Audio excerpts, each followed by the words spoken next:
নমস্কার, Assam prime network থেকে আমি ইন্দ্রাণী আপনাদের স্বাগত জানাচ্ছি। আমরা খেলতে চাই, খেলার মাঠকে মেলার মাঠ হতে দেওয়া যাবে না, এই দাবিকে সামনে রেখে মুখে কালো কাপড় বেঁধে 1 ঘন্টা নীরব প্রতিবাদ জানালো শিলচর ফুটবল একাডেমির ছোট ছোট প্রশিক্ষিত খেলোয়াড়রা। তাদের অভিযোগ, প্রাকৃতিক প্রশিক্ষণ মাঠটি বর্তমানে ক্ষতিগ্রস্ত হয়ে পড়ছে, কারণ সেখানে একটি বাণিজ্য মেলা আয়োজনের অনুমতি দেওয়া হয়েছে। এই অনুমতি দিয়েছে শিলচর স্পোর্টিং ক্লাব, যার ফলে মাঠের স্বাভাবিক পরিবেশ ও অবস্থা এখন গুরুতর ঝুঁকির মধ্যে।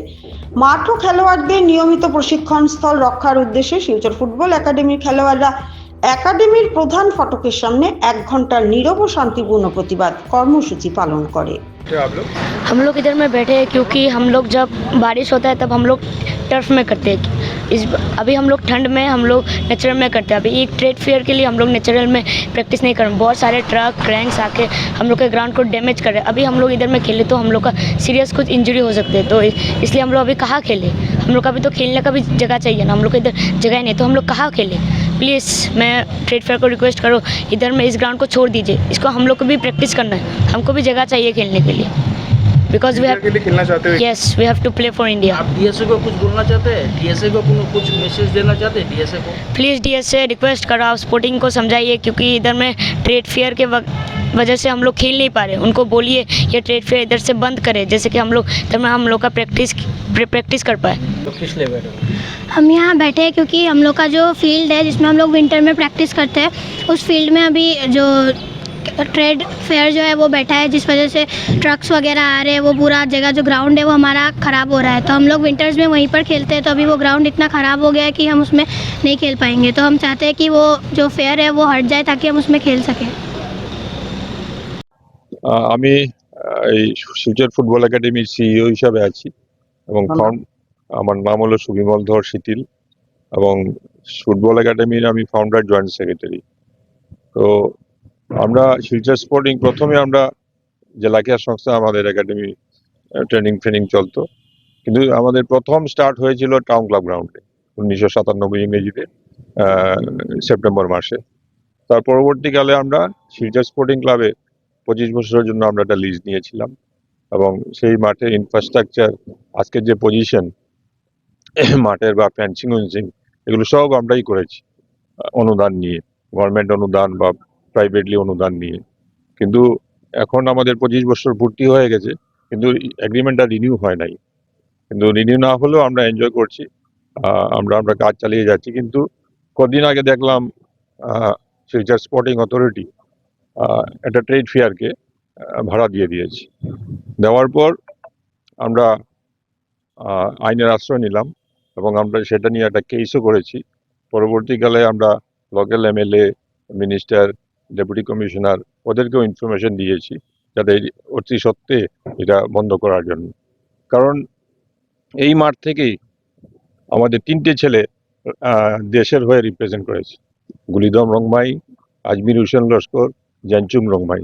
এছাড়াও অনেক স্টেট খেলেছে, চাকরি পেয়েছে অনেক ছেলে, ওএনজিসিতে, স্টেট ব্যাংক, সেলটেক্সে, তারপর পুলিশ ডিপার্টমেন্টে। তো এখান থেকে কিন্তু ছেলেগুলো বেরিয়ে এসছে। এই যে অবস্থা, ফিউচারটা কি হবে সেটা সবারই জানা।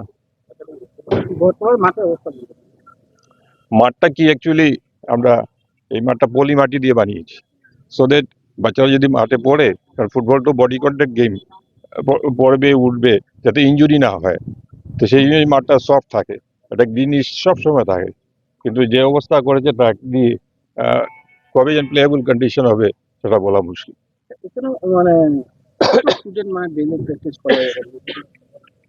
এমনিতে আমরা ন্যাচারাল গ্রাউন্ডে সকাল বিকাল মিলে 50-60 জন ছেলে প্র্যাকটিস করে। এছাড়াও আমাদের টার্ফে প্রায় 100 ছেলেরা আছে যারা সন্ধ্যার সময় করে বা সকালবেলা এসে করে আর কি। এখন বর্তমানে সেটাই সমস্যা হয়ে দাঁড়িয়েছে, কারণ আমাদের আন্ডার-10 গ্রুপ আছে, আন্ডার-13, আন্ডার-15, আন্ডার-16 এবং আন্ডার-19। তো আন্ডার-10-এর যারা লোকাল ছেলেরা আছে ওদের বিগিনার্স একটা গ্রুপ, এলিট একটা গ্রুপ। এলিটের সপ্তাহে 6 দিন হয়, সেটা ন্যাচারাল গ্রাউন্ডে হয়। আজকে যারা এখানটা বসে ওরা প্রতিবাদ করছে সব কিন্তু শিলচর লোকাল ছেলে এবং আমাদের রেসিডেন্ট শিল্ডের ছেলে, কারণ ওরাই এখানটা এনজয়মেন্টটা বেশি করে। কারণ ফুটবলটা হলো টিম গেম। বর্ষার সময় আমাদের ছেলেরা এই টার্ফ গ্রাউন্ডে করে এবং শীতের সময় এই মরশুমে আমরা ন্যাশনাল গ্রাউন্ডটা, কারণ মাঠটা তখন বড় পাওয়া যায়, তো ওইটা একটা সুবিধা বাচ্চাদের জন্য। সেখান থেকে ডিপ্রাইভ হচ্ছে বাচ্চাগুলো। বর্তমানে বন্ধ আছে স্যার। হ্যাঁ। 25 বছর যে আপনাদের লিডে ছিল, তখন কি এরকম কোনো ইভেন্ট বা না, এক্সট্রা কিছু হয়েছে ফুটবল ছাড়া? লাস্ট 27 ইয়ার্স থেকে কোনো এরকম ধরনের কোনো ইভেন্ট হয়নি। খেলাধুলা হয়েছে, ফুটবল হয়েছে, ক্রিকেট হয়েছে, অ্যাথলেটিক হয়েছে, this is the first time এরকম। কিন্তু জানি না, একটা মানুষ, মান আর হুঁশ থাকলেই মানুষ হয়। একটা মানুষ এরকম অমানসিকতা করবে, সেটা মানে ইয়ে করা যায় না, মানে আশ্চর্য লাগে আর কি। আর ক্রীড়া সংগঠকরাই তারা, শিলচর স্পোর্টিং ক্লাবের প্রেসিডেন্ট বলুন বা জেনারেল সেক্রেটারি যারাই বলুন, ওরা তো ক্রীড়া সংগঠক না।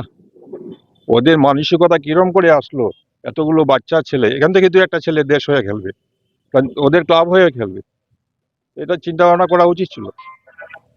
সেটা কত বছর? আমরা গত সোমবারে করেছি।